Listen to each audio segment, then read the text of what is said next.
Welcome, everybody. My name is Kim Woodworth, and I am the Executive Director for the Economic Development Council of Colorado. Just a few housekeeping items before we start. You've all entered into this webinar on mute for recording quality purposes, but we encourage you all to ask questions from our presenters today. You can type them into the chat section or raise your hand by clicking the action items at the bottom of your screen to raise your hand. Today's event is to educate, bring new ideas and best practices forward. If you have questions after this webinar, please send them to EDCC's program manager at bobby.blank@edcconline.org. We will follow up after today's webinar with a link to the webinar and the presentations. We will also post it to our website on the webpage dedicated to EDCC's Knowledge Network series. And finally, please follow us today with today's discussion on our social media outlets at EDCFco, and be sure to use our hashtags KNS 2026 and EDCC events so that we can follow you. For those of you who are new to EDCC, we are a statewide industry association that supports economic development efforts across Colorado. We connect our communities, our members, and our partners to high-quality educational opportunities and trusted resources, and advocate for sound policies and programs that support a vibrant economy and enhance quality of life for all of Colorado.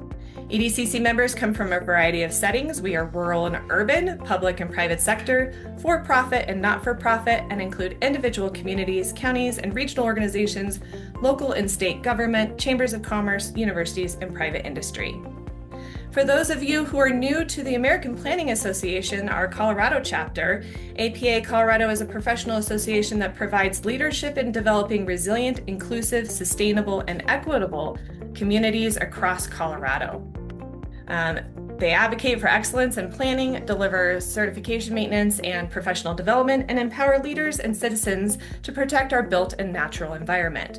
We represent public and private planners, municipal and county officials, regional agencies, planning commissions, students, and citizen advocates working in communities of all sizes. No matter what type of organization or region you represent, we all face similar challenges when it comes to housing, infrastructure, and business growth. Rather than reinventing the wheel in your own community, EDCC has created one of our premier member resources, the Knowledge Vault. Think of this as your community toolkit, a centralized space bringing together practical reports, real-world examples, and proven best practices that planners, economic developers, and local leaders can immediately borrow and adapt. Bobby is dropping a few links into the chat section right now so that you can explore the vault firsthand. And behind every successful project, policy, or incentive strategy is a team of dedicated professionals to help ensure communities can attract and retain top-tier talent and help practitioners navigate their own career paths. EDCC developed a powerful benchmarking tool, which is our job description and salary survey, which gives Colorado-specific benchmarks for roles, salaries, responsibilities, and career pathways so communities can build stronger teams and professionals can advocate for their own growth. For the bottom line, investing in qualified economic development professionals is investing in the long-term sustainability for Colorado communities. And if your community has ever grappled or asked what incentives are other places using, or are they worth it, please start here. We have a business incentives report helping communities understand how incentives can be used responsibly and strategically to support local goals. The report breaks down financial and non-financial tools that support business retention, expansion, attraction, job creation, and sustainable development. It also helps communities think through ROI, equity, and local impact so incentives become part of a bigger strategy, not just a one-off deal. While key resources like the incentives report give you the foundation, real progress happens when we come together to put these ideas into action. That's exactly what our 2026 programming lineup is designed to do, bringing our planners, economic developers, workforce partners, and elected officials into the same room. EDCC's 26 programming, including the Drive Lead Succeed conference, brings planners, economic developers, elected officials, and partners together around projects and policies shaping Colorado communities. Through EDCC's partnership with APA Colorado, planners can access member pricing and certification maintenance credits while connecting directly with economic development peers. A link to both the events calendar and the conference landing page are being dropped in the chat section now. And this partnership is breaking down those silos. The EDCC and APA Colorado MOU has created shared opportunities for presentations, credits, sponsorships, conferences, communications, and resource sharing so that planning and economic development can work more efficiently together. So let's move on to today's presentation. Colorado's competitiveness is shifting, and the data tells a compelling story. In this fast-paced session, we'll break down how Colorado compares to key competitor states on construction costs, incentives, zoning, and real versus perceived development challenges. With insights from community practitioners, regional partners, and industry experts, you will walk away with clearer language, sharper numbers, and a fresh perspective on what truly influences site selection decisions and development in Colorado. We have brought together today professionals from the community and economic development to discuss collaboration and partnerships for improved outcomes. I'd like to introduce our moderator, Sheila Booth. She is the Comprehensive Planning and Special Projects Manager for the City of Colorado Springs, as well as APA Colorado Chapters Administrator. Sheila brings over 25 years of public sector planning experience across small towns, large organizations, and nonprofits. She is passionate about consensus building, creative problem solving, and bringing diverse perspectives together to help communities achieve their goals. So let's give Sheila a warm Zoom welcome in a typical Zoom fashion by clapping, sending out emojis. Sheila, let's go ahead and take it away. Hi, thank you. I actually used to be the chapter administrator, but I backed off and now I'm the VP of communication or VP of external affairs. Just seems that I can't seem to get off the APA Colorado board. I keep trying, but it doesn't happen. But anyway, hello everyone. Thanks for coming. I'm very excited to be here. I do love this collaboration that we have with EDCC, and I'm just happy to move on with this webinar and get us going. As you know, last year we had the MOU, and this is our first webinar, I believe, together. That's kind of exciting as well.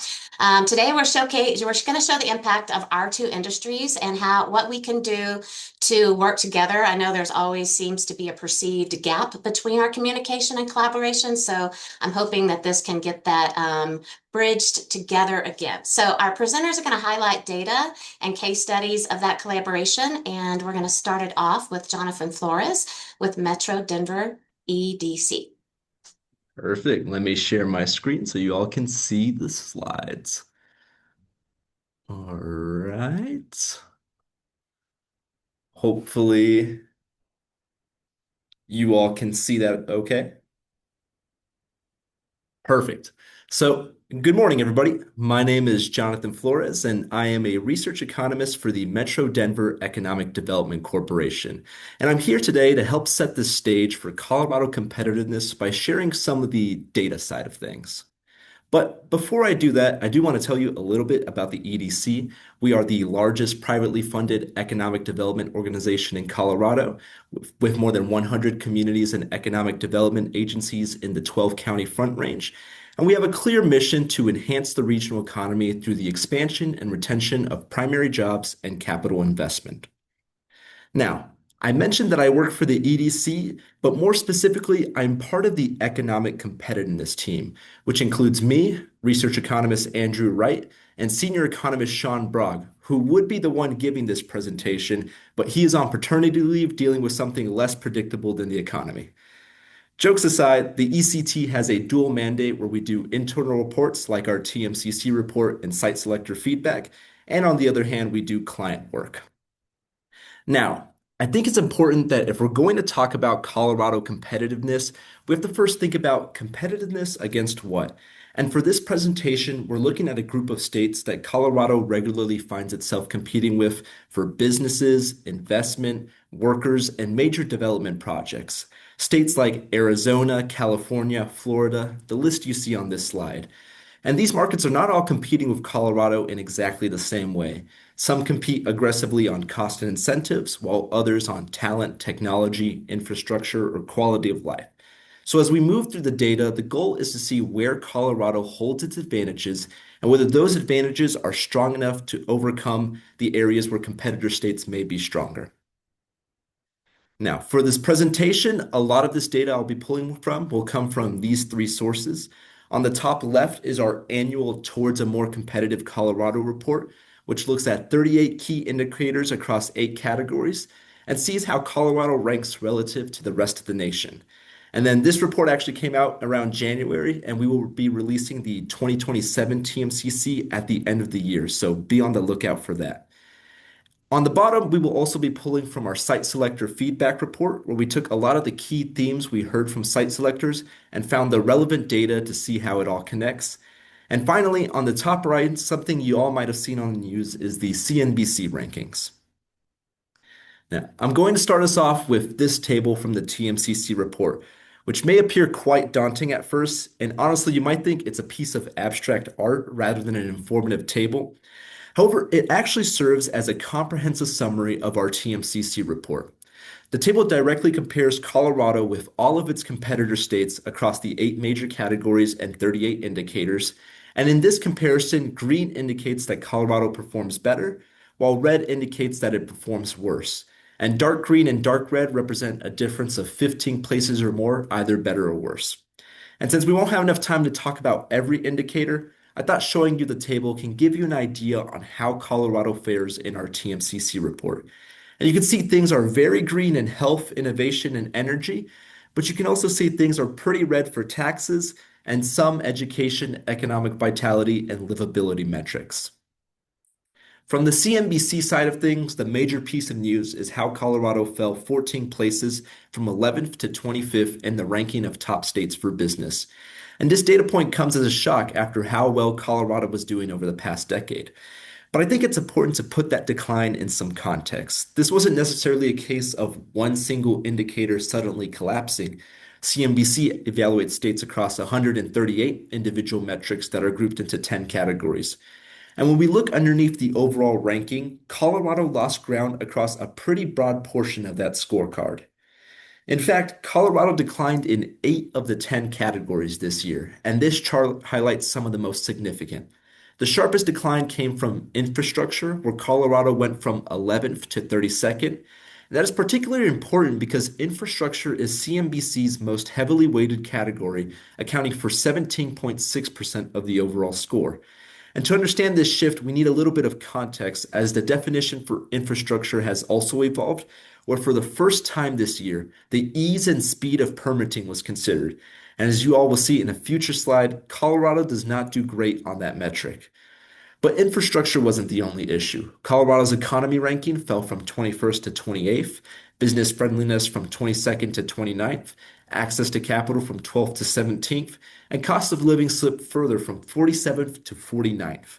And not pictured here, workforce also moved from 7th to 10th, while at the same time, Colorado remained 38th in cost of doing business. So when several categories deteriorate at once, and some of those weaknesses being in heavily weighted areas, it becomes much harder for Colorado's traditional strengths to offset them. Another important piece of Colorado competitiveness is the cost of actually getting a project built. And for this comparison, I'm not using either of the major reports I discussed, and I'm actually using the Mortison's Construction Cost Index, which tracks non-residential projects across 8 metro areas. And one important distinction is that for this graph, it's measuring cost escalation. So it's not saying that Denver is necessarily the most expensive market in absolute dollars per square foot. But the trend in Denver is still notable. In the first quarter of 2026, non-residential construction costs were up 10.4% over the year, compared with 6.8% nationally, and that is about a 3.6 percentage points faster than the US rate, and was actually the highest year-over-year increase among the 8 markets that Mortison tracks. And what is more important, though, is what appears to be driving this faster escalation. And Mortison points to a fairly tight construction environment in Denver, and also large healthcare, stadium, and infrastructure projects competing for labor and materials, along with data center development elsewhere in the Mountain West, putting additional pressure on some of the same regional supply chains. Steel availability is also tightening, and lead times are extending for mechanical and electrical equipment, power infrastructure, and other specialized construction equipment. And on top of that, there are national pressures we are seeing around tariffs, metals, and electrical equipment. From a competitiveness standpoint, that creates a cost certainty risk. So if a company begins evaluating a Colorado site today, but doesn't start the project for another 6 to 8 months, and I use that statistic intentionally, um, bids, material costs, and equipment availability can change meaningfully during that period, and that can require larger contingencies, earlier procurement decisions, and potentially more financing. Our site selector feedback white paper also identified permitting and speed to market as one of Colorado's clearest competitiveness issues. And site selectors shared that in places like Texas and parts of North Carolina, clients can sometimes get projects moving in roughly 3 to 4 months. But in Colorado, they describe that average as closer to 6 to 8 months. And we also have some quantitative support for that concern. Colorado ranks 22nd on the Red Tape Index, and its permit score of 9.66 trails 7 of the competitor states we track. Also importantly, several competitors are actively trying to shorten these timelines. For example, North Carolina has introduced fee-based fast-track environmental permitting that can reduce timeframes by up to 80%, while Florida has adopted guaranteed permit review deadlines with partial refunds for late reviews. And as a reminder, it is this weakness that played a huge role in dropping Colorado 21 places in CNBC's ranking. Moving over to incentives, there's important details that come from our site selector feedback report. And Colorado does have a meaningful incentive toolkit, but a lot of it is structured differently than what businesses may encounter in some competing states. So Colorado's approach is largely performance-based, and in most cases, a company first makes the investment, creates the job, pays taxes, and satisfies the agreed upon requirements, and then receives a rebate or applies a credit against its tax liability. So from the state's perspective, incentives are tied to the measurable economic outcomes. And that isn't bad per se, but where the competitive challenge comes in is flexibility, where most states' credits are non-refundable and the broader toolkit does not provide the same access to refundable, transferable, or sellable credits that some competing states can use. And these types of incentives can have greater immediate value to a company, particularly in the final stages of site selection when several locations may have very similar economics. So I wouldn't characterize Colorado as lacking incentives, but the issue is that competing states can sometimes structure their packages in ways that are easier to monetize and use to close that final financial gap. Colorado, however, has shown some willingness to move in that direction in targeted industries. For example, the state's CHIPS zone incentives provide refundable income tax benefits for certain advanced industry and semiconductor activities. But broadly, Colorado continues to emphasize performance-based tools like its job growth incentive tax credit and enterprise zones. Moving on over to taxes, Colorado's relatively low corporate and individual income tax environment sets the foundation for the state's ability to attract new business and retain thriving local firms. However, despite continued lowering of state income tax rates, Colorado's overall tax competitiveness declined 1 place to 33rd, as sales, property, and unemployment insurance taxes continue to weigh on the state's competitiveness. The other piece of that is that the competitiveness is relative. So Colorado may look reasonably competitive on certain taxes in isolation, but many of the states we compete with most directly, places like Texas, North Carolina, Arizona, rank considerably better on the overall business tax climate.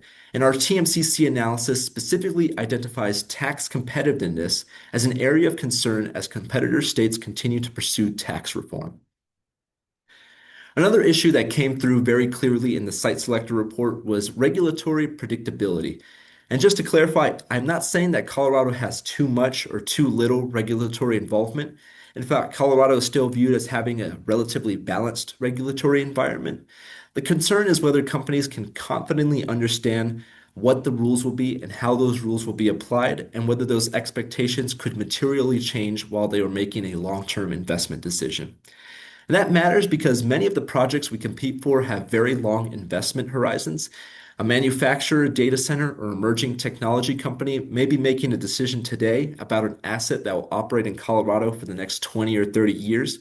And if a company believes there's significant uncertainty around future regulation, that uncertainty gets incorporated into how they evaluate risk, costs, and ultimately whether Colorado stays on the short list. And site selectors specifically raised the issue around emerging areas like artificial intelligence and clean energy.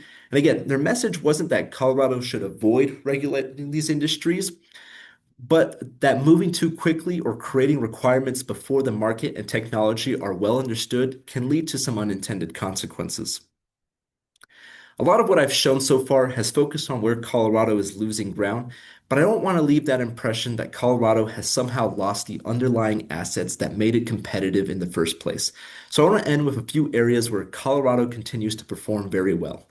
One of the cleanest strengths is Colorado's innovation and investment ecosystem.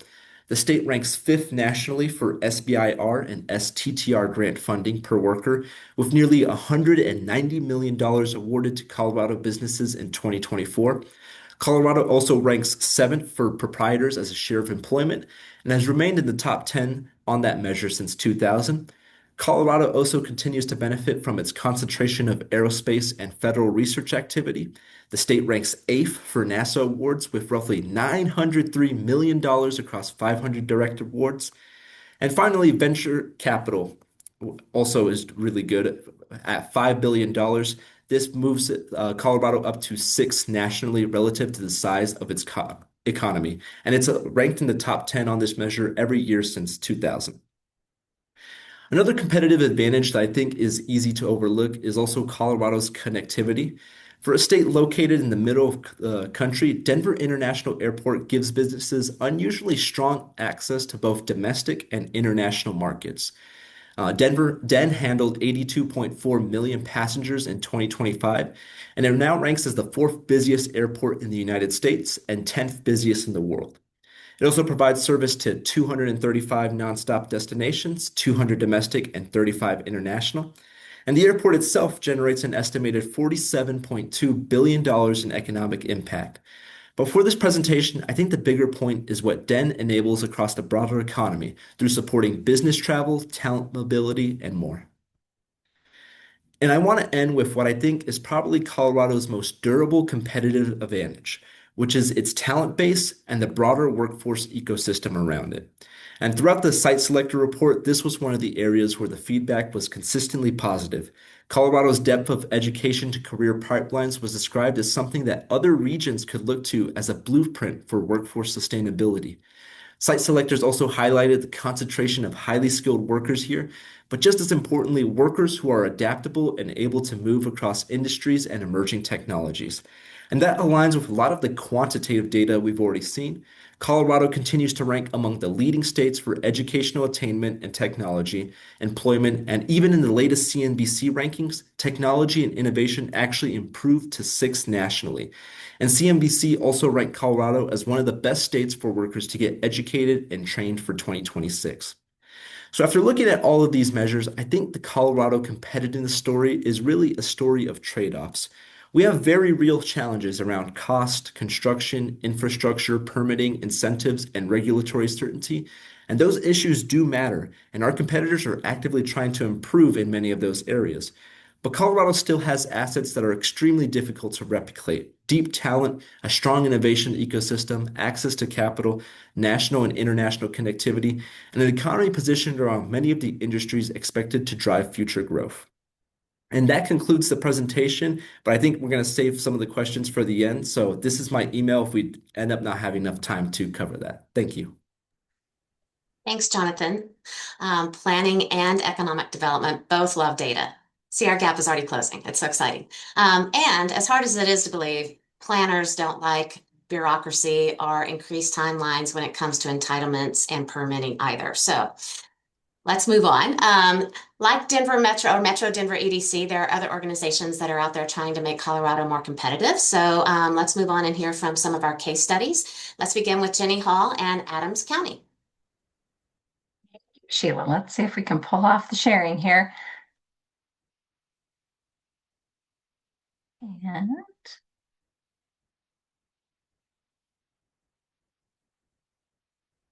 there we go. Hopefully you can see.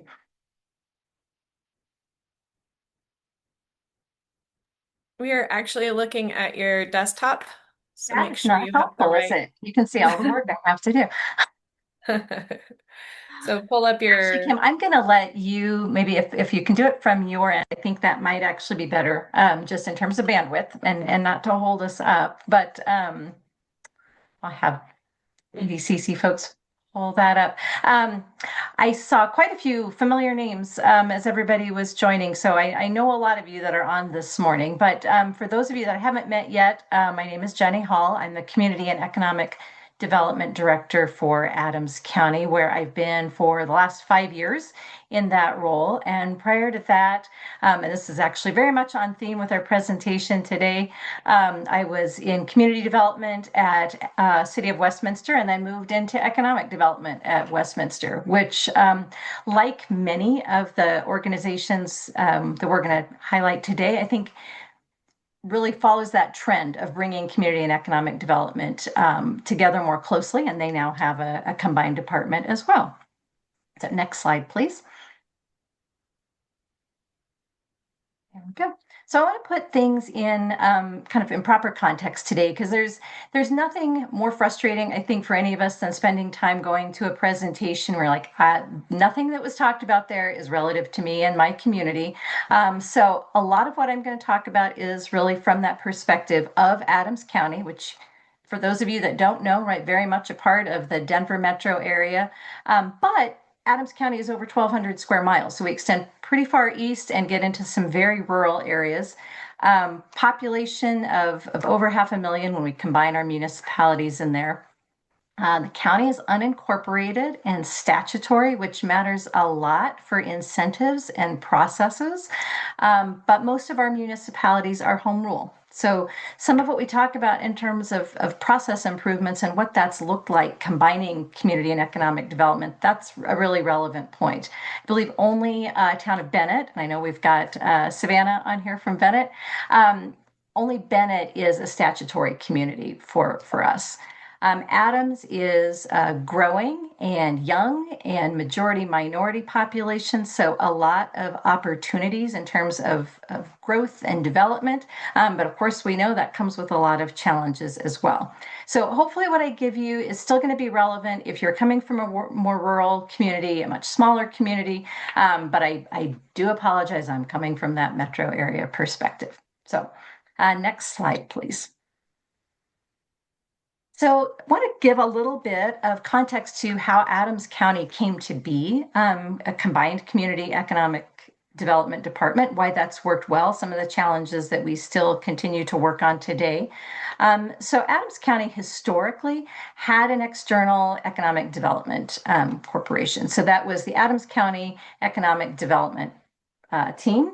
And some of you on here today certainly are familiar with that.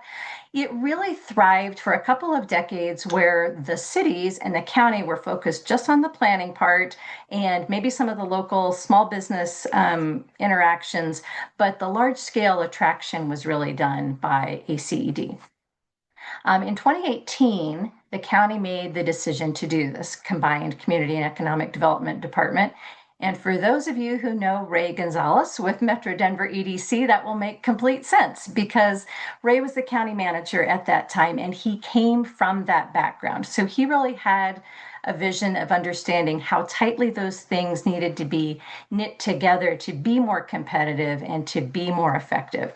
So the department was created that way, but quite a lot of the economic development work was still being handled out of the county manager's office, still had a lot of political involvement, and the county commissioners played a very strong role. Then we came into the COVID years, as we all remember, when our worlds got turned upside down and the focus just became very much about responding to immediate community needs kind of across our residents and our businesses. So there was a bit of stagnation, I think, in how the department functioned during that time because we were just in a different mode. And then in 2022, I would say is when the department really began to be whole and holistic in how we thought about merging those disciplines to be more effective and more responsive and more competitive, quite frankly. Next slide. So the way that we are structured, and I am fully aware that this is a luxury for many of you to have a department of this scale. So take that with a grain of salt. But within community and economic development, we have about 65 staff, a lot of professional staff in there. So planners, engineers, geologists, chemists, etc. But we do try to make sure that those different divisions aren't operating in silos, that they're really complementing one another's skill sets. So we have our traditional planning and development team for development review, permits and licensing. So we do handle licensing for alcohol, marijuana, massage facilities, which are still businesses. So very important for economic development in other ways. Building safety. We also have environmental programs. So we're lucky to have some really great experts in areas of oil and gas, and the ability to interface with a lot of our industrial companies in matters of air quality. Suncor Refinery falls within Adams County, one of our favorites. But that has been an important aspect of how we approach economic development and planning as well. We have housing policy and community investments. So those community development block grant dollars, community services block grant, home funds flow through us. And then our most recently formed division, we pulled together our long-range planners and our economic development staff to really small but mighty teams and combined forces under the label of economic and community vitality. It's important, I think, in making this structure work too, that we've got two really strong deputy directors under me that both come from expertise in economics and real estate finance, planning. And so they are able to pinch hit in a lot of areas and bring that perspective, I think, to the team of how all of the various pieces fit together. I am not sure that we could be as successful as a combined department if the three of us didn't all really love development and bring those different perspectives of both sort of the economic side of it as well as the physical planning and design. And I apologize, I didn't say that in the beginning. My background is architecture and urban design. So I really love seeing things get built, but I also got the training on the economic side of things. And I think, again, that is just a philosophy that we've really tried to instill across the staff in different disciplines of how those things fit together. Next slide. So going back to 2022, when we began to really try and put this team together as a cohesive group, we started with an update to our comprehensive plan. And that was important and significant because it ended up being mostly an in-house effort. We did start with a consultant, but it didn't get very far before we realized we just needed to do a lot of it ourselves so that the document really reflected the values and direction vision that the county wanted to take. So it does have a dedicated chapter for economic development, as most comp plans do, but I think we used it a little bit differently. Sometimes that's a bit of a cursory box that gets checked and it's very, very high level. We used it instead to really try to start setting up the foundation for strategies, sub-area plans, and more implementation efforts. Next slide.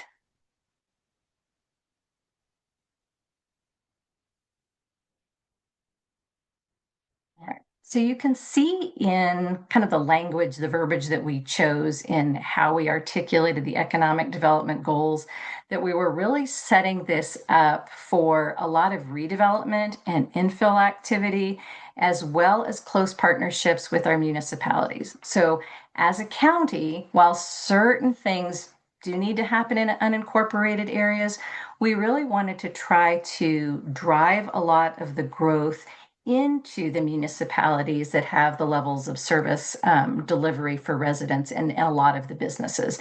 So you'll see there's an emphasis here on sort of smart growth, right, and strategic growth.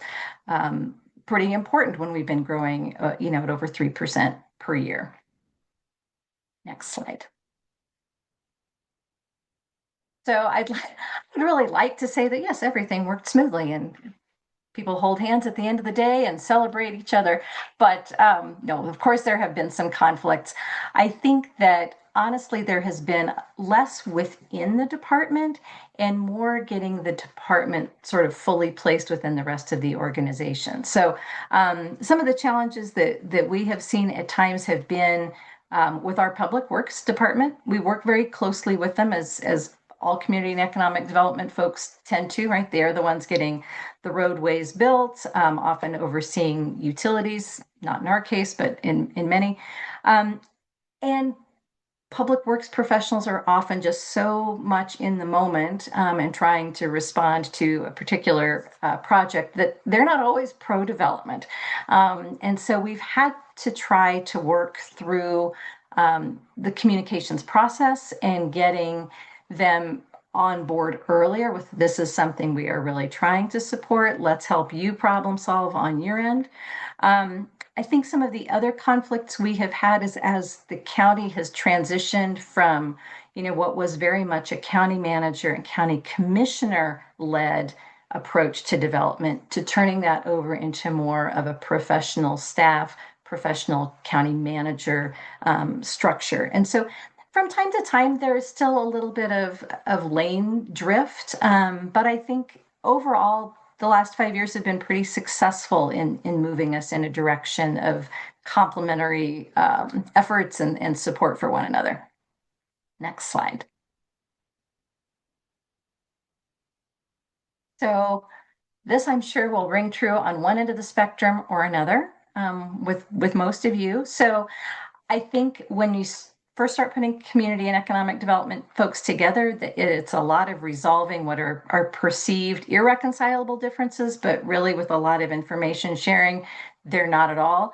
A lot of planners tend to see the economic development folks when they come into the room as like, you're always on the developer's side. You are always trying to push things through in a hurry. You're not looking out for the residents, and you just kind of want to disregard the rules as we go. And why do the elected officials always like you best?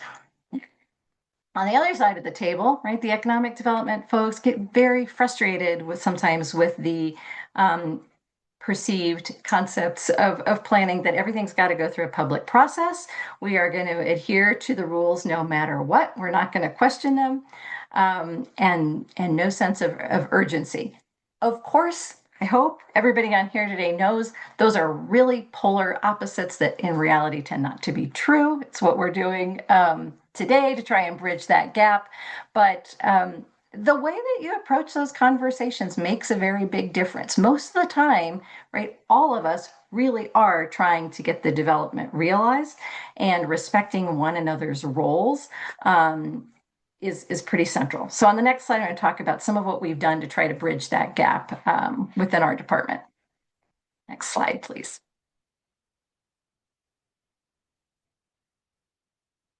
All right, so some of what has helped to bring the Adams County folks together in a more productive way, a lot of collaboration on materials that we were putting out to the public.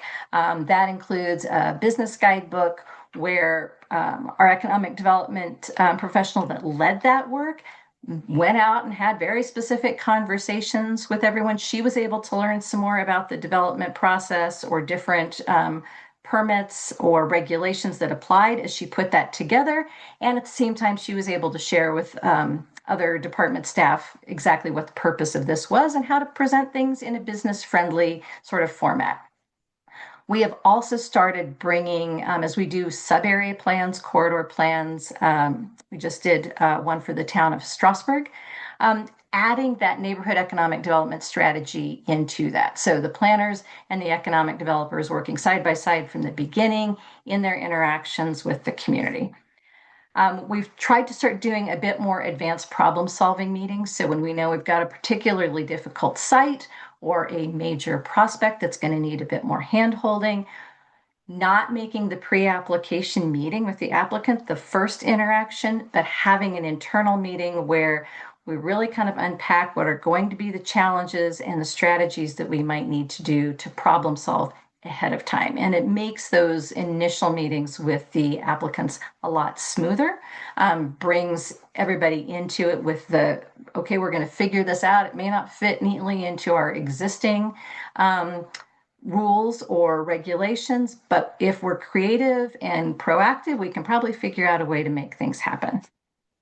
We've done a lot of cross training, so sometimes that's just as simple as informal lunch and learns. I imagine after the EDCC conference in October, those of us that attend that will come back and do a little bit of a share out to whomever in the department is interested to learn a little bit more about the sessions we attended, and that occurs across a variety of the disciplines. A lot of skill sharing has occurred, so we've got people across the different divisions that are particularly strong or tapped into certain resources, maps, data sets, et cetera, sharing that more broadly so that others can pull it into their presentations or staff reports, as the case may be. And then also, we pursued quite a few planning and economic development types of grants, many through DOLA. I saw Andy on here. And so having cross-functional teams work on the applications together as well as the implementation has actually made the heavy lift of grant work a lot easier and more fun. They can hold each other accountable, and that sort of wraps it up what we've been doing. Next slide, trying to keep an eye on time for other presenters. All right, so starting to close us out here, we have shared across the department a sense of common vision, common values. And our three are continuous improvement, transparency, and consistency, which should ring true for planners and economic developers alike. They're just coming at it from different perspectives. So we all have an interest in getting our development standards updated. That is on track to adopt later this year, with some additional areas like data centers coming in 2027. We're auditing our software and our software for permitting and licensing, because we know we've got some improvements to make on that, which benefit both.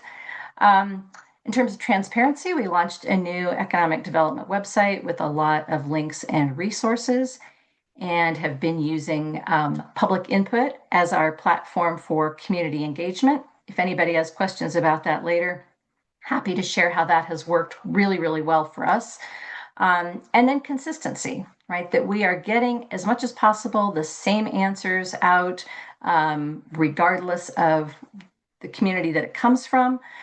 We launched the CED Espanol group, so we've got a lot of bilingual staff, and so we've tried to make sure that for our non-English speakers, we have a lot of Spanish-speaking businesses, that they have equal access to the resources, the staff support, etc.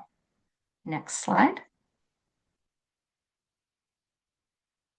So key takeaways from my perspective today on us is, I think you absolutely have to build a community and economic development team, whether that's in two departments or one combined, based on a philosophy of mutual respect and shared successes and failures, right? So it can't be the finger pointing. It's just when we pull something off, thanking everyone, and when we don't, how do we go back and do a post-mortem and figure out how to do it better next time? Leadership, whether that's coming from the director level, the elected officials, county manager's office, city manager's office, really has to communicate that they value both of those disciplines equally and support both of them equally. Otherwise, you end up with the infighting. And then I think really remembering to find the joy in development projects. Everybody likes to see something well done. So we have tried to make sure that we're not just doing ribbon cuttings with the economic development team, but it may also include the plan reviewer or the building inspector that was assigned to that, and really celebrating that success collectively. And with that, I'm going to close and pass things back to Sheila. Well, Jenny, thanks for the insight into Adams County's approach. And like others I saw in the chat, that reconcilable differences slide was really spot on. So our next case study is from Todd Gierkis with Meade, Colorado. Take it away, Todd.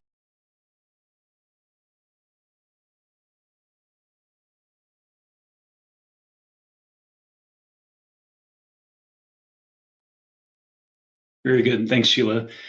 Good morning, everyone. Thanks to EDCC and APA for inviting me to share this morning. I'm Todd Bjerkes. I'm the Community Development Director for the town of Mead, where I oversee planning, development review, and building services.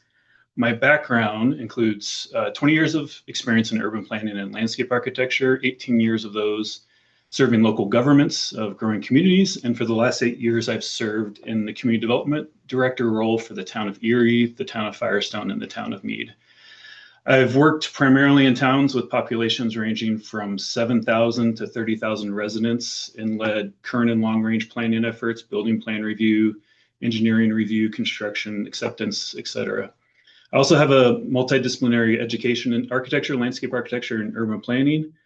I don't like talking about myself, but this leads to my next point is all these feed into my perspective and approach to land use and development that I'll be sharing this morning. So this morning, I'll be covering a broader perspective of the approach to success from a community development perspective, which is code, communication, and collaboration. So the interview. Whenever I interview candidates, whether for a planning manager, town engineer, or chief building official position, I always ask the question, what is the relationship between community development and economic development in a growing municipality? At first glance, it might sound like a simple question, but in reality, it catches most candidates off guard. However, many times that single answer reveals exactly what I need to know about a candidate's fit within our team and the team's fit for that candidate. It tells me whether they understand their role within the larger organization. It demonstrates whether they appreciate the importance of collaboration across disciplines.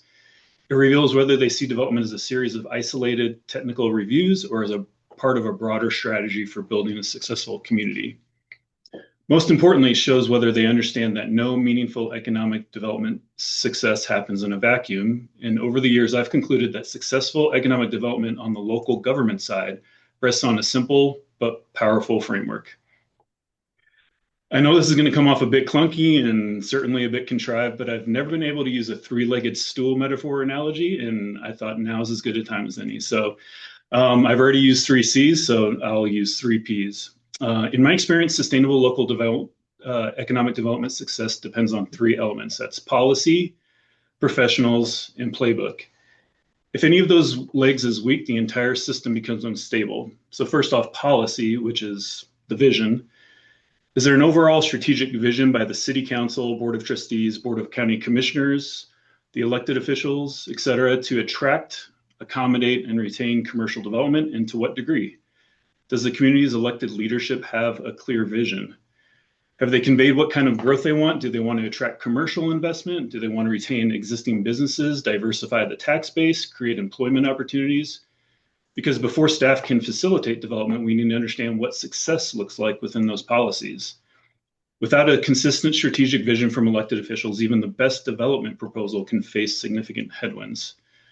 You can have talented staff, you can have efficient regulations, but if the community's leadership is not aligned on growth, projects will inevitably encounter barriers that create uncertainty for both applicants and investors.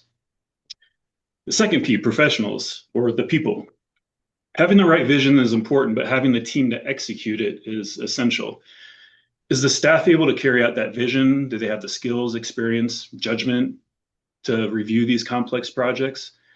Is staff able to navigate the processes in place in order to evaluate, review, and process these types of complex development applications or projects?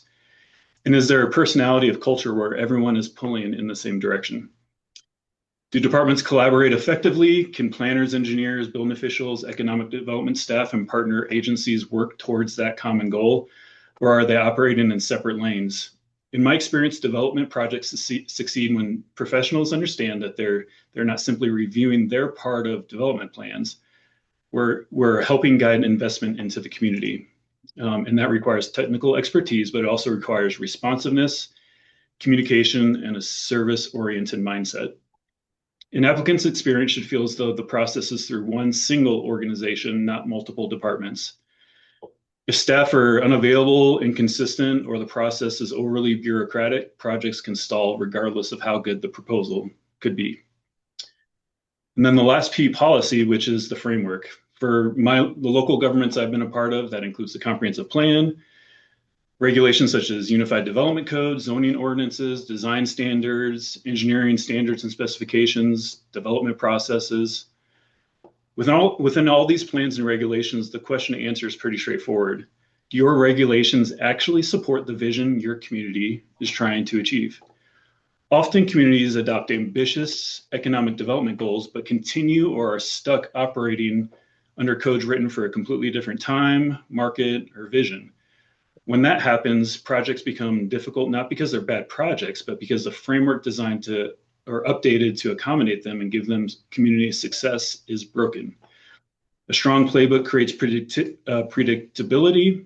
Predictability creates confidence, and confidence attracts investment.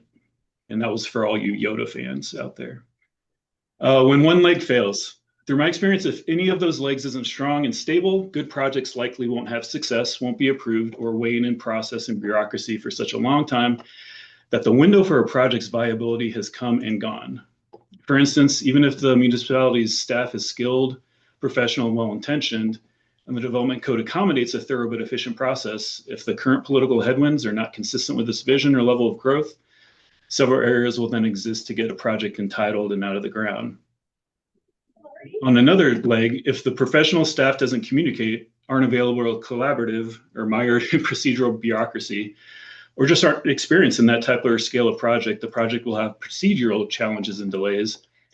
And if the code in place hasn't been updated or written in a way to carry out the elected official's strategic vision and play to the strengths of the professional staff's ability to process, review, and troubleshoot these development applications, projects may become impossible or may take on a convoluted, multi-step, disconnected, inefficient process. The reality is that development is already complicated enough. A project must navigate the hurdles of financing, interest rates, market conditions, construction costs, construction labor availability, committees, infrastructure constraints, utility capacity, ownership issues, on and on.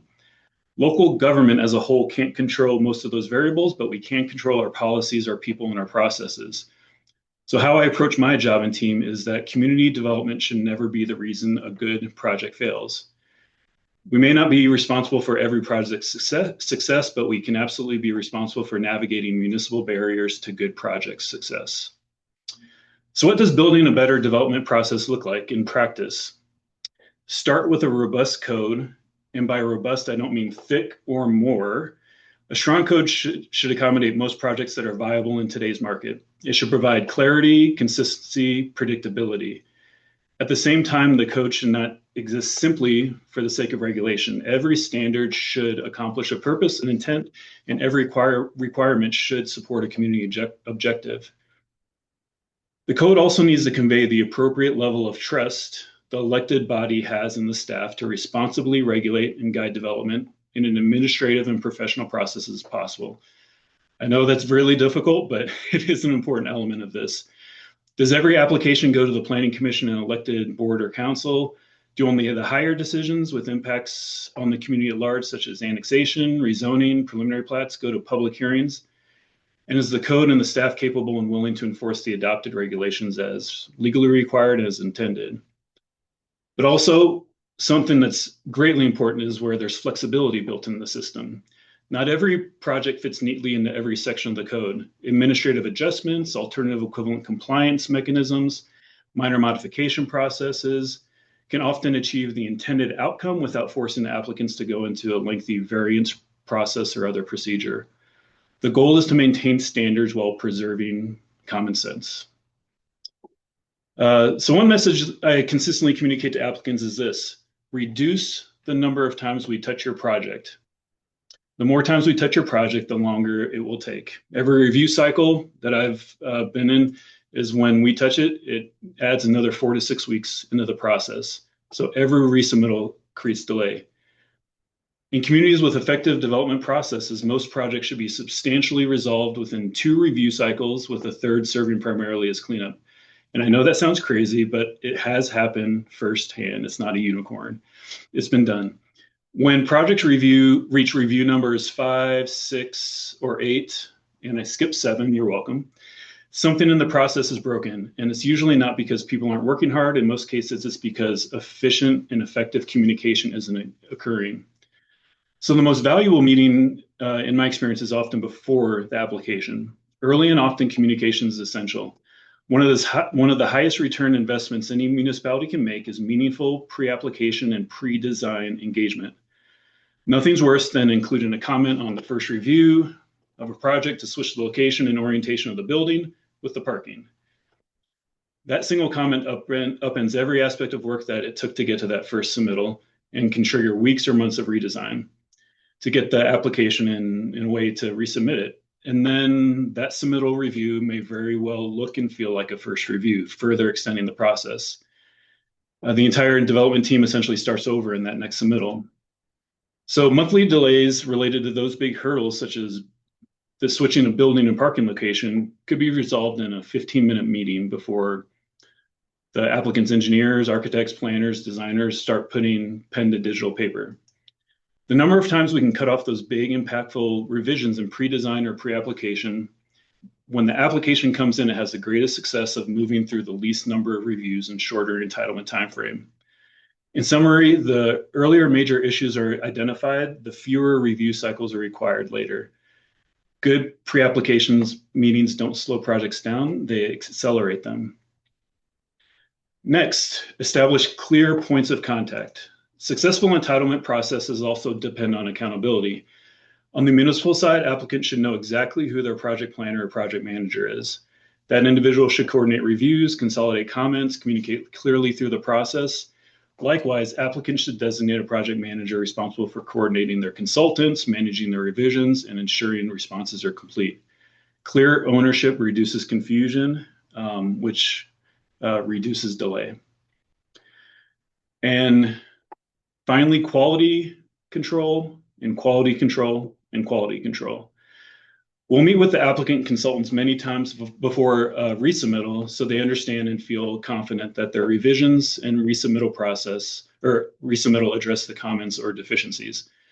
The number of times over the past 10 years, especially, my staff has basically just changed the date of the previous comment letter for the resubmittal is frankly astounding. That is a major contributor to the length of process and number of reviews. Too often, teams receive comments, hold coordination meetings, discuss solutions, and then submit plans that barely address the original review comments. I've lost those situations add months into entitlement schedules, and the fastest projects are rarely the ones with simplest designs. They're usually the ones with the strongest project management and quality control processes. Community development and economic development are partners. Ultimately, I don't view these two entities as separate functions. My leadership approach is that community development and economic development work hand in hand in an iterative process. Both are working towards a common goal of a successful project for the community, and a successful project benefits from both entities. Economic development helps create opportunities. Community development can help translate those opportunities into reality. That means involving everyone early and often. So when appropriate, economic development staff has brought me in to recruitment and project discussions. We're always bringing economic development staff into pre-application meetings, project reviews, letting them do a referral review. And in some cases, with Paula, who's on the call, she's brought me to ICSC to talk to potential users and developers. And it just sends a powerful message. It demonstrates confidence in the process and commitment to the applicant's experience if they were to build and develop in our town. So in closing, community development alone will never be the sole reason economic development succeeds, but community development can absolutely be the reason projects struggle, stall, or ultimately fail. The best organizations recognize that successful and sustainable economic development requires team where every element is rotating their own gear. There will be overlap, there will be disagreements. Sometimes you'll step on each other's toes, sometimes someone will step on your toes.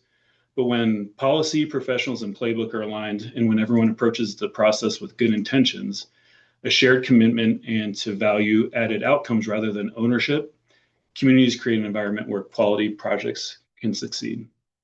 Thank you. Thank you. In the words of Yoda, and I'm not going to attempt your voice, is the greatest teacher failure is. We all wonder why applicants keep resubmitting without addressing all the comments, and you're correct. The more times we touch things, the longer it takes. But I will say the collaboration between the two is spot on because when we do that, we can work together to identify pinch points and regulatory changes that we can change on either side to help smooth the process. So thanks, Todd. And now to our next one, we will hear from David King with Centennial. Okay. There we go. Good morning, everyone. I know I'm the last speaker before we get to questions and before it's lunchtime, so I will try to be efficient with my slides, but I'm excited to be here to talk about kind of a real world example of economic development and community development partnering together with what Centennial is working on with what we're calling Midtown Centennial. So just to orient everyone with where Centennial is and then where Midtown Centennial is within the city. Centennial is a very wide city, east to west. We are in the South Denver metro area. We extend all the way from Broadway all the way to Smoky Hill on the east side of the city. But within the city is the I-25 corridor, that polygon labeled in kind of green there or teal there is what we called Midtown Centennial. A little bit about Centennial. We have around 108,000 residents. There are about 7 current planners that work within the city. I am the long range planner for the city, and I work within our economic development department. So that's kind of our unique twist. Instead of having a combined department, we have a planner working in the economic development department and working on more long range planning efforts. What is Midtown Centennial? It's described in the city's comprehensive plan, Centennial Next. That's where we have our comprehensive vision for the city at a really 30,000 foot level, looking out and projecting future trends. Midtown is described as a meaningful place of activity where there's unique redevelopment opportunities, and there's the opportunity to create a signature Centennial environment. And the joke that I have made for almost every community conversation that I have with this is if you've been to IKEA, you've been to Midtown Centennial, but you probably didn't know you were in Midtown Centennial when you were coming to IKEA. So it's the opportunity for the city to really establish our identity along I-25. Midtown represents at its heart an opportunity to create and establish a new neighborhood within the city of Centennial. We are one of Colorado's youngest towns. We were incorporated in 2001, so we're celebrating our 25th anniversary this year, and we lack a city center or a downtown where our community can gather, and Midtown represents the opportunity for us to achieve that into the future. So why are we spending time? Why is economic development worried about this? Why is planning working on this? It's because there's a lot of changing conditions within Midtown Centennial. It is largely an offshoot of the Denver Tech Center, where you have a lot of 1980s, 1990s office buildings that just simply aren't as attractive as they used to be. These two examples I've used, and they're good examples of how things have changed. The building on the left was valued at over $40 million in 2019, and then in 2024, it was just over $12 million, which is a significant decrease. And the fun fact for this building is it no longer exists. It was demolished a few months ago, and this was a 2001 office building that had that significant of a value drop, and it's now being redeveloped for a multifamily project. But a 2001 office building was no longer a valuable use of the land. We also have examples of other office properties that were valued at nearly 67 million in 2014 and then fell to 27 million in 2024. Those also changed hands but haven't gone through a redevelopment process yet. We're not hearing interest in having something happen there, but we understand people saw an opportunity. They wanted to buy in to this area, and it's representing the opportunity for change still. So why do all of this work? Why spend all of the time thinking about Midtown? It's because it has the characteristics to attract reinvestment. We have underutilized office properties that with historically low valuations that are not only impacting property tax revenues for the city, for the county, for other special districts in the area, but they also create an atmosphere where we can incentivize redevelopment, where you're no longer paying a premium for an office building, you're getting it at kind of a bargain price and the opportunity to reinvest.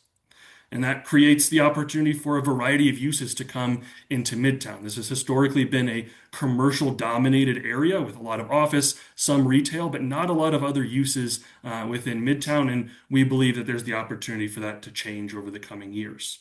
And so the city embarked a few years ago on creating a vision for this area to enhance and increase that reinvestment opportunity. We looked at this and said, there's no other entity, there's no other property owner, there's no other group here that can set a comprehensive vision for 800 acres within the city. That's on the city to be taking on that effort, and it's a combined effort between what we think can be done here, as well as what do our regulations allow here. And so we believe that our vision can increase that investment, not only for housing. Housing is the key thing right now that people want to build or are able to build, but the city's vision does not rest solely on new housing coming into Midtown. We believe that a vibrant, walkable environment here will retain and attract commercial uses and kind of breathe a second life into some of the office spaces that are here today.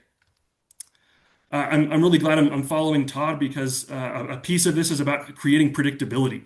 And the city has taken intentional steps over several years to facilitate predictable outcomes here. This wasn't something that happened overnight. This is going back 4, 5, 6 years of conversations to set the stage for reinvestment in this area. It starts with our comprehensive plan. It starts with city council buy-in. They had strategic planning conversations that said we need to prioritize the I-25 corridor within Centennial, and we need to think more proactively about it. We can't just react to things coming in the door anymore. We need to set a vision.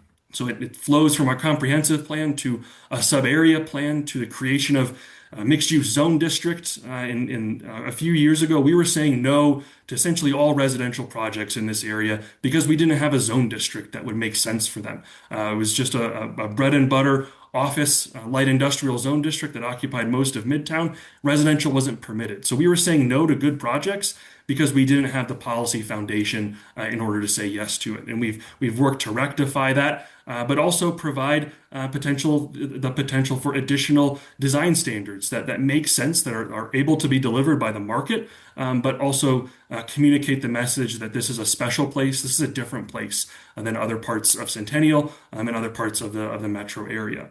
That's also flowed out to infrastructure analysis. I spent more time last year talking about sewer capacity than I ever thought I would in this area, because when you take an office building and you add a multifamily building to that property, you have a lot more demand on your sewer system than you were thinking about in previous iterations. But we have the policy in place now to be able to have those conversations and think towards the future, so there's not a surprise bill at some point when we need to upgrade a sewer line. It's also come through very intentional community conversations, and that's included HOAs that are in close proximity to Midtown, as well as property owners within Midtown who are looking at their property, seeing it decreasing in value rapidly, and wanting to know, what can I do here? What is a desirable use for the city here? What's a desirable use that I can take to the market and see if it can be built? It's also ranged from community groups like our senior commission or senior citizen groups, all the way down to a Boy Scout troop, where I was explaining what planning is and what economic development is to a group of 11-year-old Boy Scouts that were asking good questions. But getting out into the community and being able to have conversations on why we're doing this work creates a very predictable environment for developers when they're coming into the city. So I'm going to run through a little bit of what the city's vision is. We partnered with Civitas to create this vision and outline where do we want to see reinvestment, how do we want to see reinvestment work here. We looked at opportunity areas within Midtown. We analyzed all 800 acres and looked at a bunch of different factors on what are the ones that are more likely to have redevelopment and less likely to have redevelopment. And the headline is it's not a shock for anyone, but there's too much office space within Midtown today, and it needs to be demolished. It needs to change uses in order to be successful into the future. And of the 800 acres within Midtown, nearly 300 acres have what we call redevelopment or reinvestment potential, and our visioning work can help guide where that reinvestment goes. The city's vision, we want it to be an authentic Midtown that's true to Centennial's character, true to our community. It's connected. Midtown contains our only light rail station that we have, so we want to take advantage of that asset into the future. We want it to be a vibrant community destination, a place where our residents and folks from other adjacent communities want to come visit. They want to come spend time, and we want to give them a destination within the city. And then finally, it's a resilient destination, both in terms of its built environment, whether that's landscaping, architectural requirements, stormwater requirements, but also its land use mixture, that we're not trading an entirely commercial district for an entirely residential district, because that doesn't serve the city's vision and interests long term. We want to maintain that balance and create a resilient destination. The city's vision really focused on the public realm. So things like parks and open space, pedestrian infrastructure, transit connectivity, and city branding, identity, wayfinding within this area. Rather than picking and choosing land uses for particular areas within Midtown, I would say this is one of the themes that came from our combination of economic developers and planners in the room for this effort, was we're going to be wrong if we pick one property to be one use and another property to be another use. We just don't know enough to be able to make those determinations. But what we can do a really good job of is planning to connect properties together, connect destinations together, and utilize public infrastructure to accommodate that. So it's not creating requirements that each development become a mixed-use building, but recognize we're in a mixed-use environment today. We just need to connect areas together in a better way and create that resilient Midtown that's not having individual 40-acre mixed-use centers next to each other, but a larger mixed-use environment that we're able to just connect people to over time. As I said, those public spaces were our real focus, and we talked about a hierarchy of public spaces, including parks, trails, loop networks, plaza spaces, and more. And I think generally when you think about what people love in their neighborhood, that they love the ability to go to public spaces, parks, trails, sidewalks, loops within their neighborhood. We want to emphasize that and bring that to bear in the future iteration of Midtown that functions more like a neighborhood rather than kind of a standalone office park. We also wanted to emphasize the relationship between roadway, multimodal, and pedestrian infrastructure. We are a suburban community. We have to recognize that, but we can also recognize that there's opportunity for more urban infrastructure in this area that our residents and visitors can take advantage of into the future.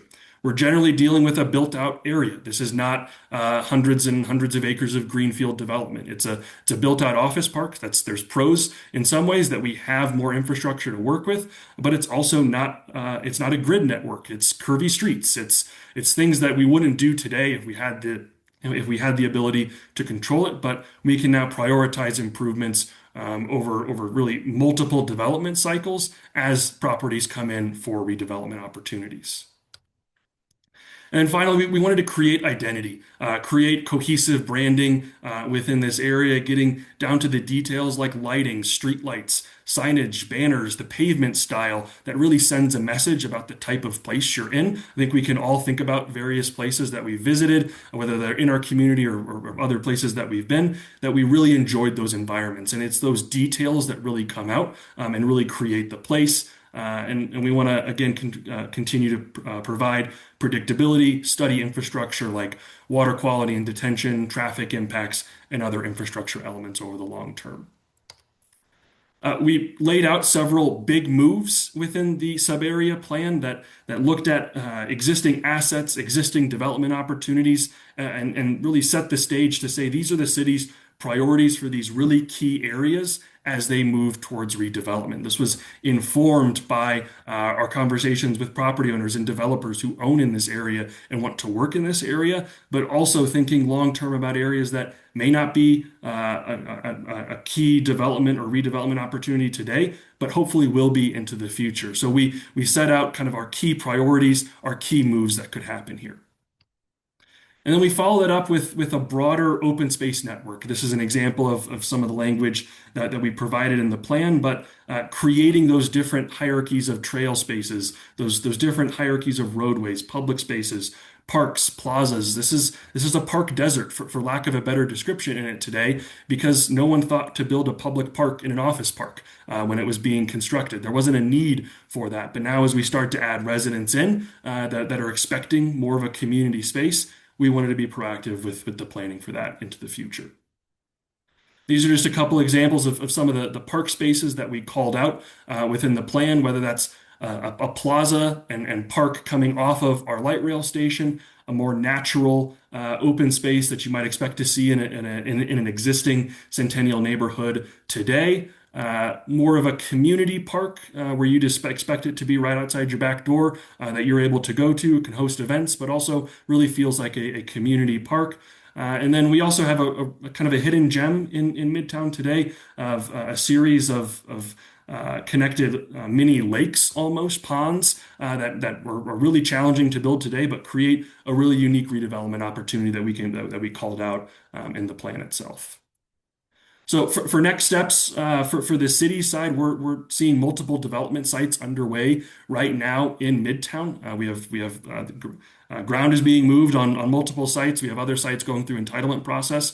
We processed 6 rezonings in a year within Midtown, all unanimously approved by our city council. So we felt really good about the momentum we were creating. But now we have a lot more work to do, and that includes conversations about setting up a funding and governing authority, something like a downtown development authority, utilizing urban renewal, business improvement districts, metro districts, and the like to help fund some of the improvements we've laid out, as well as developing those Midtown specific development standards. We include those in our regulatory documents, balancing that desire for predictability, that desire for high standard development, but also leaving room for the flexible spaces that we know will come when good projects are showing up at our door.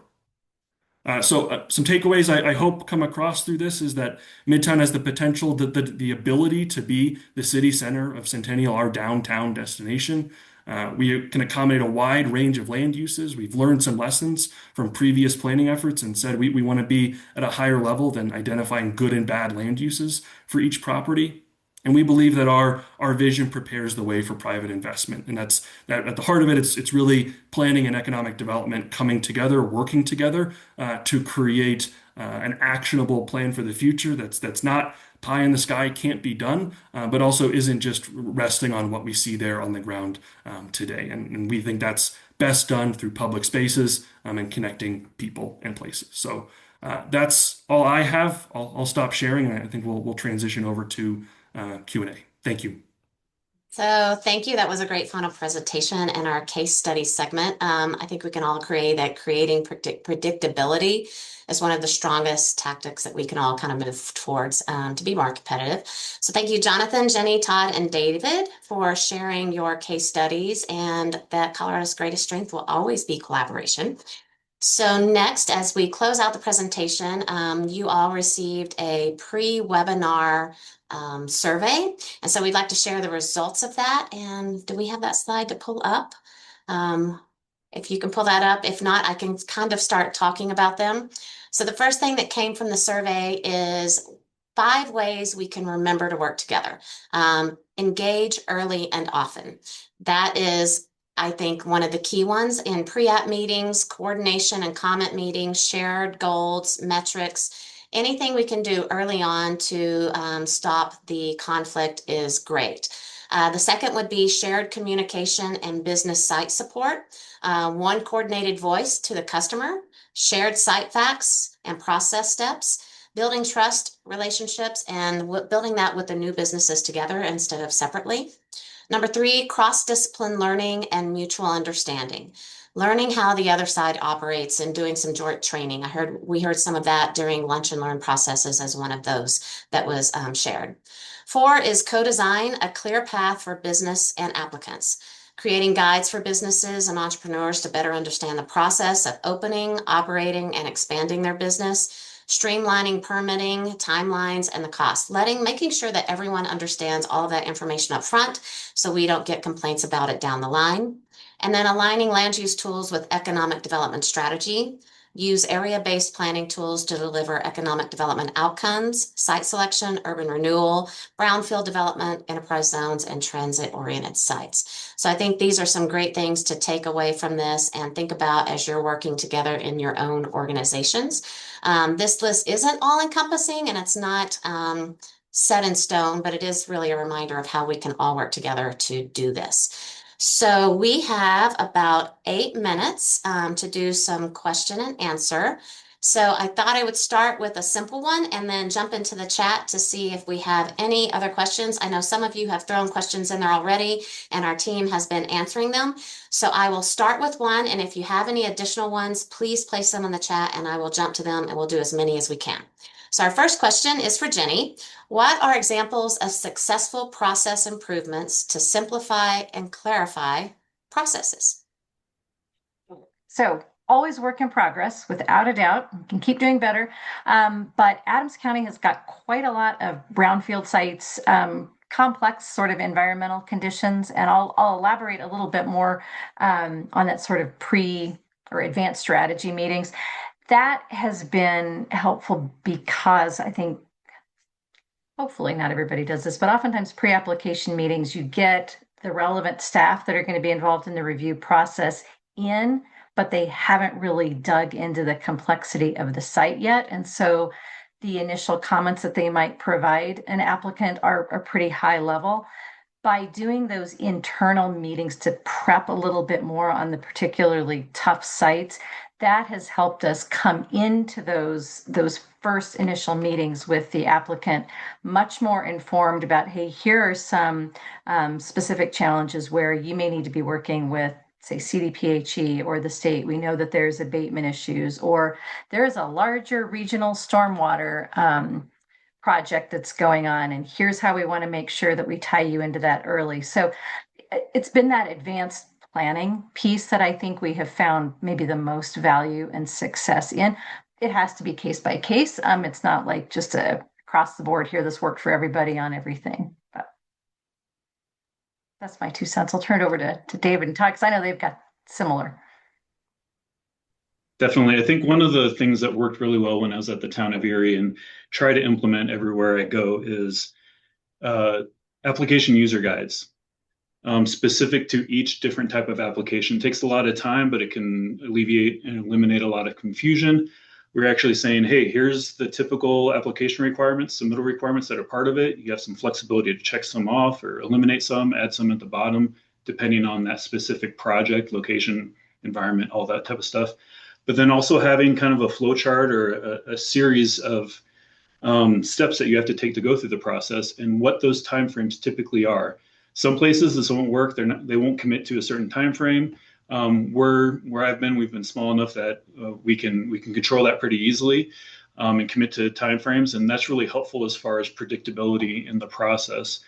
And then finally, land use code, even for me, can be like a treasure map or like the Amazing Race. It's hard for people just to read through it and catch everything. Having a user guide that summarizes those things doesn't exhaust out everything they need to know. They still have to reference it, but at least summarizes it will get them going in the right direction and eliminate a lot of confusion.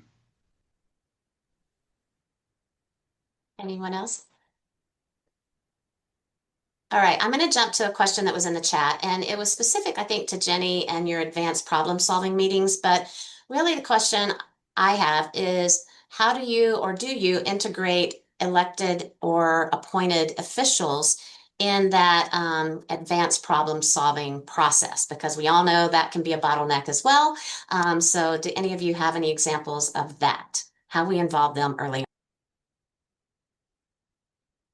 We'll say we don't include them in those meetings because more often than not, there's some sort of land use process associated where it's going to end up coming before the elected body at some point, and we don't want to have any, improprieties, ex parte communication, et cetera.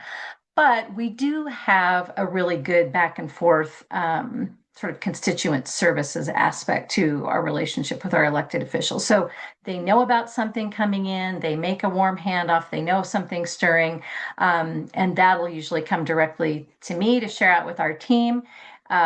We follow up with whatever the questions are and then let the elected official know that we've got that conversation going. So it's mostly just closing the loop, but not including them in the strategy meetings.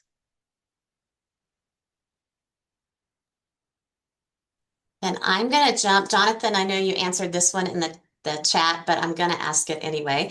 How is business friendliness defined in your data presentation? Yeah, so the business friendliness, when we're looking at the CNBC side of things, they incorporate a lot of metrics. I wish that they did it as cleanly as us with the TMCC report, where they give every single metric to the detail.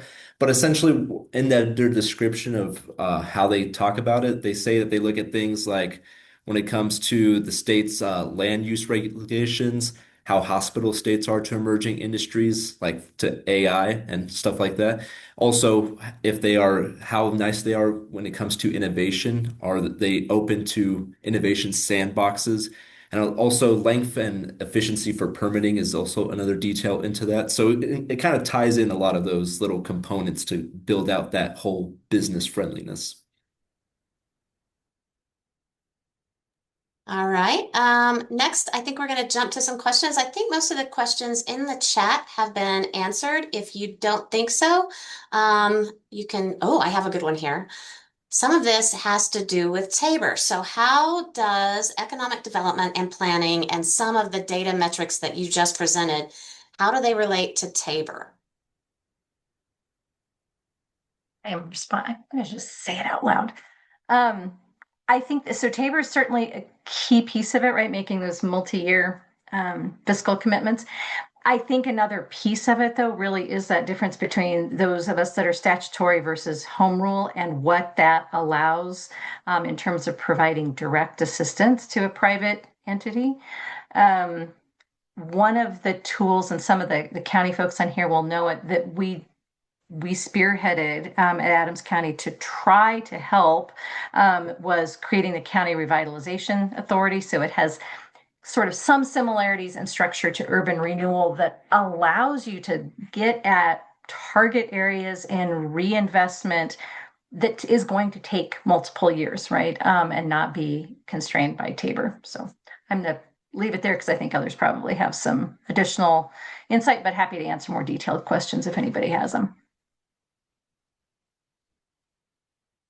And definitely when we're looking at Tabor and how it incorporates into what ends up being the statistic for how Colorado ranks, it definitely does play a role. It definitely especially plays a role in the individual and corporate income tax side of things. Um, and then on the other hand, when it comes to other things like sales, property, unemployment insurance, it doesn't have as direct of a role into it. But obviously, when taxes, you can't view them in isolation. They're all interconnected in some way, shape, or form. So that it does play a role. The magnitude is always up to whoever's looking at it, but yeah. All right. Well, we are right at the 12 o'clock time frame. So I just want to again thank all the presenters for sharing your time and your insights and everyone who attended the webinar.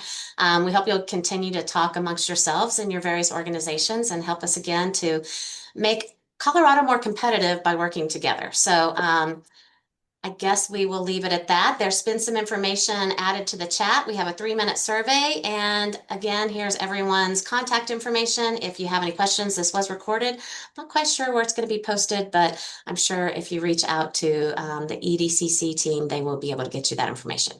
So thank you, everyone, and have a great day. Thanks, Sheila. Really quick before we lose everybody, I just wanted to thank all of our speakers and our moderator today for sharing their time and expertise on this. And we do hope that this conversation continues, in which we will be continuing that at our Drive Lead Succeed conference. We will actually have a roundtable where we can have our planners and our economic developers coming together. I also wanted to really thank our events and programming committee. They're the ones who really have been talking about this actually for the last 2 years, and we were able to really pull this together this year. But I just think it's really interesting how, now this is really becoming top of mind. And particularly, I would like to thank Commissioner Dwiggins, Veronica Mata, Paula Mealy, Abby, and Sheila for bringing this, for pulling this thing together. I, got goosebumps, just thinking about all the opportunities that we all have, to really bring together this partnership between the two. And that, that there really is a lot of synergy between what we do as economic developers and what you do as planners, and how we need to be working together side by side to reduce that friction. I did mention our big Drive Lead Succeed conference is coming up here at the end of September. We are celebrating our 50th anniversary, and we're really excited that we have this MOU with APA Colorado. So there are going to be continuing maintenance credits available for our planners, and you can also receive EDCC's membership rate for that. I have a QR code, but we've also dropped those links into the chat section, so we really hope to see a lot of you there. And then, like I said, the follow-up items, we will be sending this out early next week with a video including all of the presentations. We will send contact information as well for everybody who's been on this call. And again, here's our calendar for upcoming events. We have continuing education, or your maintenance credits available for those events as well. And so, again, we are here as a resource. Thank you so much for participating with all of us, and we cannot wait to see you all in September. So thank you very much.